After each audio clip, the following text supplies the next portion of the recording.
कथा हमारी समझ में नहीं आ रही है कि शिशुपाल ने जीवन भर द्वारकाधीश से गाली दी और आज शिशुपाल के शरीर में से ज्योति निकल करके द्वारकाधीश के उदर में प्रवेश कर गई, अर्थात जीव और परमात्मा दोनों का मिलन हो गया, मोक्ष हो गया।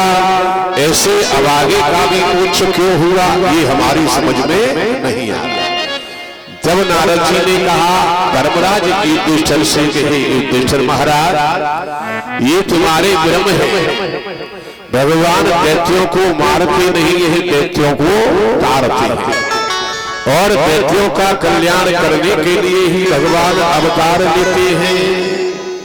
अब देखिए फिर श्लोक लिखा व्यास जी ने और कैसे गोपे कामात कंसो वैशाच सैलादयो नपः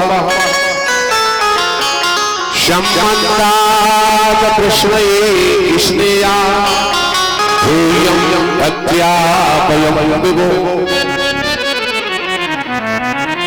ये धर्मराज युधिष्ठिर गोपे काम, थोड़ा सा भावार्थ समझे, इस श्लोक का समझ में आ जाएगी कथा।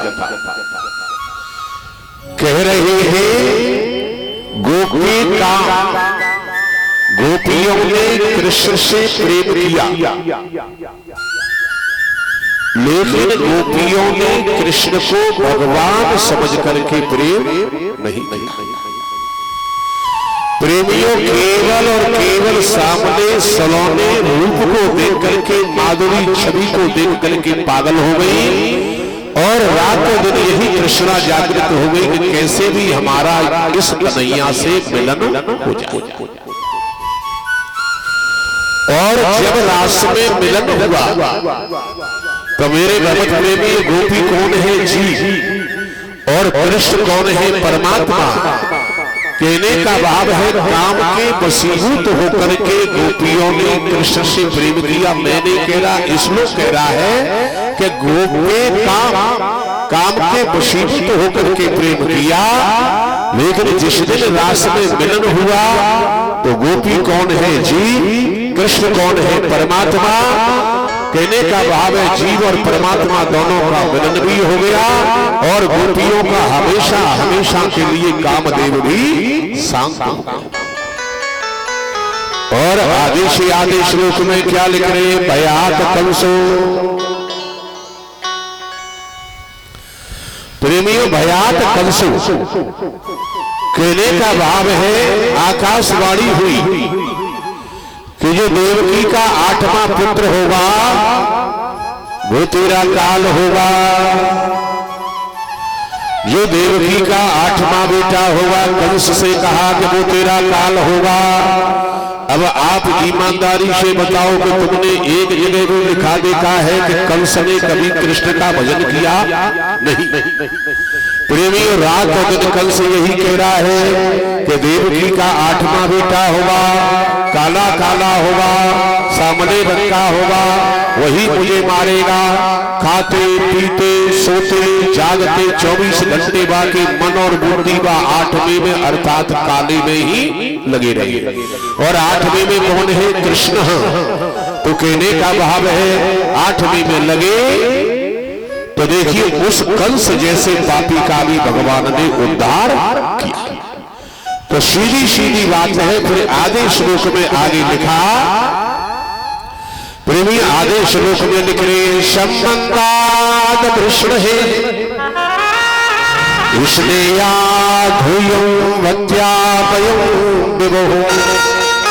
संबंधाद कृष्ण।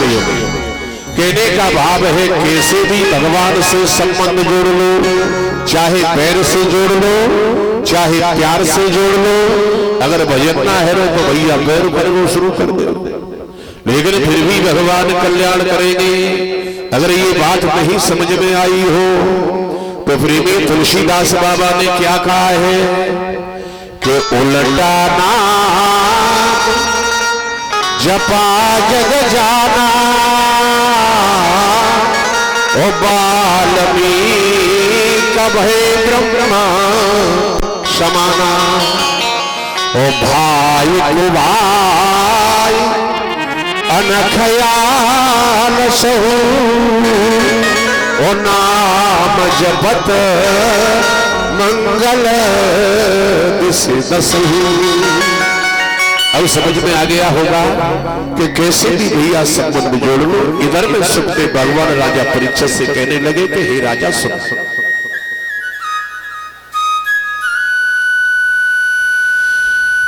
ये शिशुपाल के बारे में धर्मराज युधिष्ठिर से नारद जी ने कहा कि ये पहले जन्म में भगवान वैकुंठ नाथ के, वैकुंठपति के ये दोनों द्वारपाल थे, जय और विजय। एक बार ब्रह्मा जी के चारों पुत्र भगवान नारायण के धाम में गए कि चलो भगवान के दर्शन करें,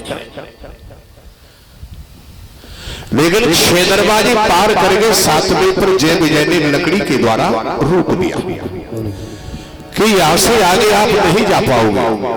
इन्होंने शराप दे दिया कि तुम भगवान नारायण के धाम में बैठ करके भी इतने क्रोधियों के हमें अंदर नहीं जाने दे रहे और डंडे से रोक रहे हो, जाओ तुम दैत्य वंश में जाकर के जन्म लो। मेरे भगवान प्रेमी, इतने में भगवान नारायण भी मैया लक्ष्मी को लेकर के आ गए। भगवान नारायण लक्ष्मी को लेकर के आए कि दरवाजे पर कुछ झगड़ा हो रहा है। जब उन्होंने सुना तो हाथ जोड़ करके ब्रह्मा जी के चारों पुत्रों से क्षमा याचना मांगी, ब्राह्मण देवता मुझे क्षमा कर दो, क्योंकि ये दोनों द्वारपाल मेरे हैं, ये मेरी आज्ञा का पालन करते हैं। इन्होंने गलती की है तो उस गलती में भागीदारी मेरी भी है।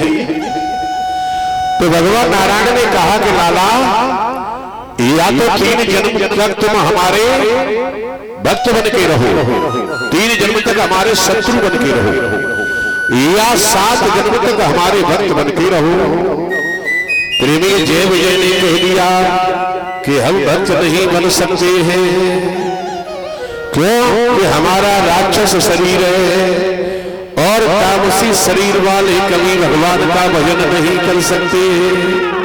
कोई भजन नहीं तामस देहा,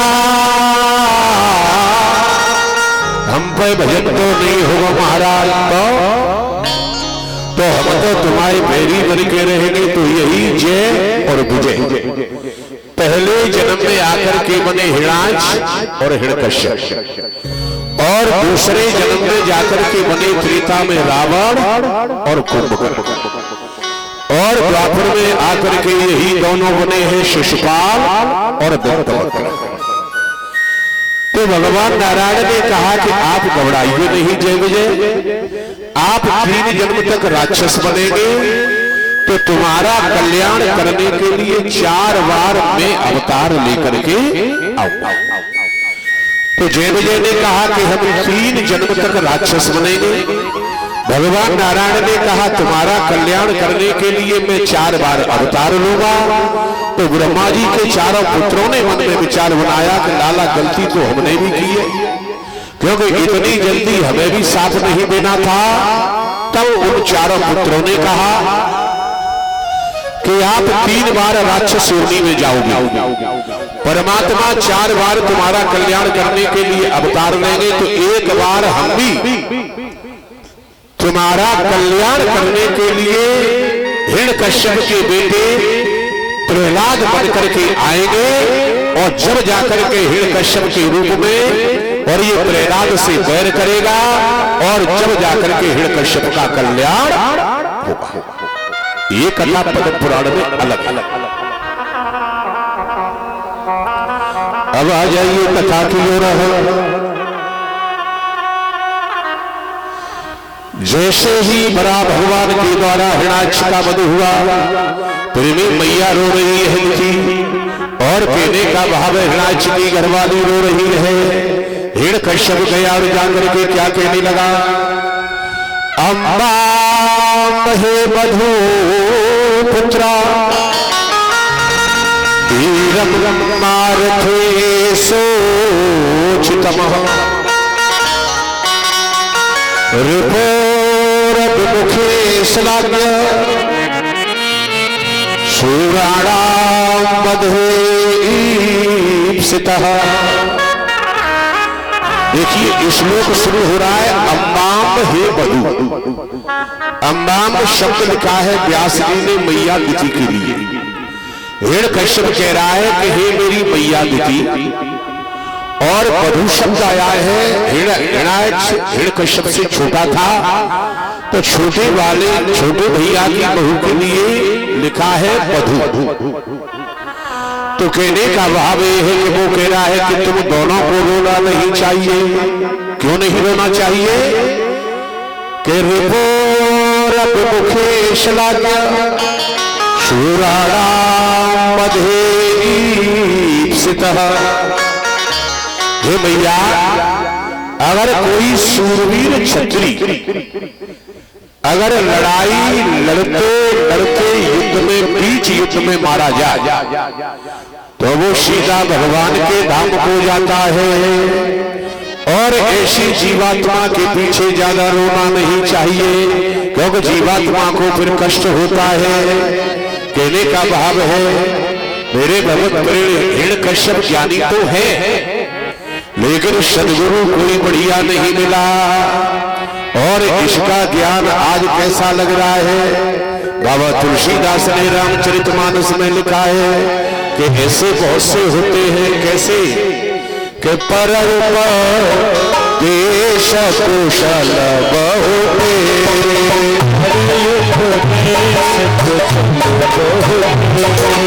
पर उपदेश कुशल बहुते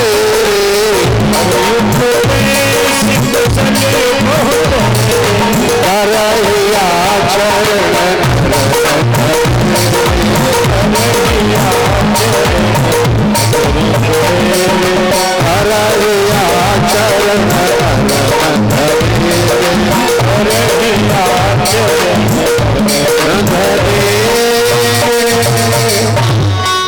प्रेमी हिरण्यकश्यप उनमें से है कि दूसरों को उपदेश देने वाले बहुत होते हैं, लेकिन जब अंदर झांक करके देखा जाता है जब पता चलता है कि बाहर कुछ अलग है और अंदर कुछ अलग।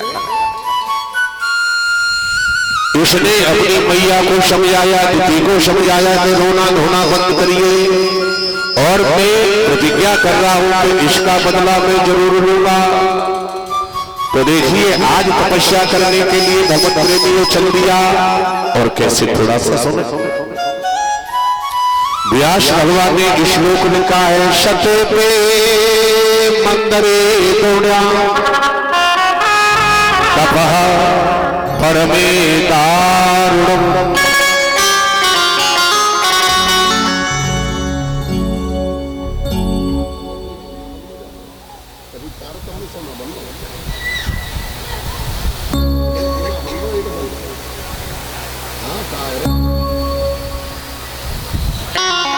गोविंद भगवान की जय हो।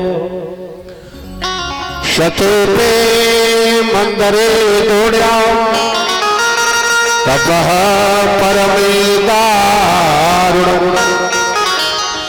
ऊर्ध्वबाहो नभो दृष्टि पादा दुष्टाश्रिता।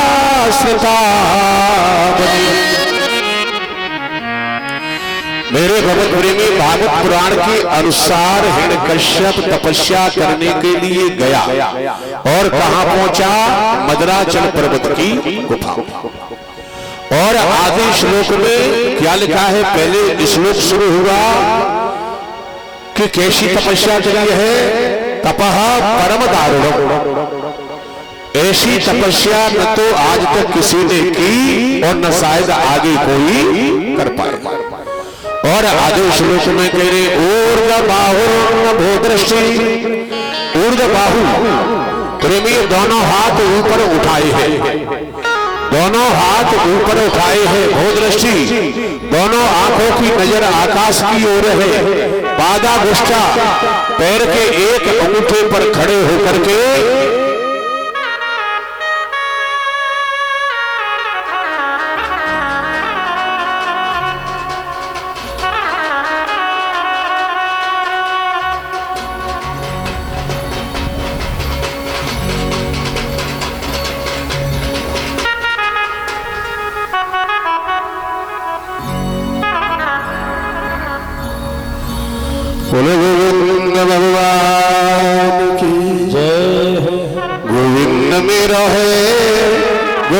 गोपाल मेरो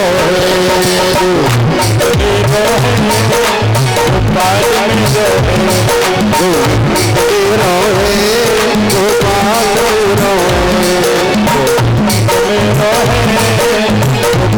मेरो तेरी बातें बिहारी नंदलाल मेरो तेरी बातें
वृंदावन बिहारी।